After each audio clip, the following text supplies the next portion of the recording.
Friends, ಮೈ technical videos ಇನ್ Kannada YouTube ಚಾನಲ್ಗೆ ಸ್ವಾಗತ. ಇವತ್ತಿನ ಟಾಪಿಕ್ ಏನಪ್ಪ ಅಂದರೆ, ಇವಾಗ 19ನೇ ಗೇಟ್ ಆಗಿರುವ ತುಂಗಭದ್ರಾ ಡ್ಯಾಮಿನ ಒಂದು ವಿಚಾರವಾಗಿ ನಾವು ಮುಂಚೆ ವಿಡಿಯೋ ಮಾಡಿದ್ವಿ. ಅದೇ ರೀತಿಯಾಗಿ ಇನ್ನೊಂದು ವಿಡಿಯೋ ನಾವು ಅಪ್ಲೋಡ್ ಮಾಡ್ತೀವಿ ಅಂತ ಹೇಳಿದ್ವಿ. ಅದೇನಪ್ಪ ಅಂದರೆ, ತುಂಗಭದ್ರಾ ಡ್ಯಾಮ್ನ ಒಂದು ವಿಚಾರ.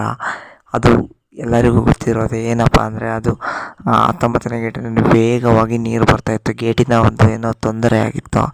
ಹಾಗಾಗಿ ಸರಿಪಡಿಸಲು ಶುಕ್ರವಾರ ಸರಿಪಡಿಸಲು ಪ್ರಾರಂಭಿಸಿದರು.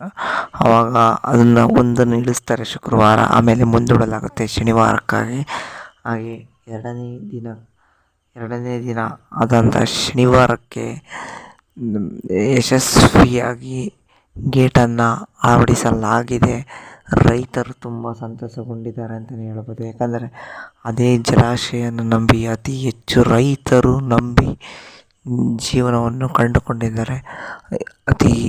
ಬಹುತೇಕ ಭಾಗದಲ್ಲಿ ನಂಬಿರುವಂಥ ಜಲಾಶಯವು ಒಂದು ತುಂಗಭದ್ರಾ ಡ್ಯಾಮ್ ಆಗಿರುತ್ತದೆ. ಈ ವಿಡಿಯೋ ಇಷ್ಟ ಆದರೆ ಲೈಕ್ ಮಾಡಿ, ಶೇರ್ ಮಾಡಿ, ಸಬ್ಸ್ಕ್ರೈಬ್ ಮಾಡಿ. ಈ ಥರ ರೈತರ ಅಪ್ಡೇಟ್ಸ್ಗಾಗಿ ಸಬ್ಸ್ಕ್ರೈಬ್ ಮಾಡಿ.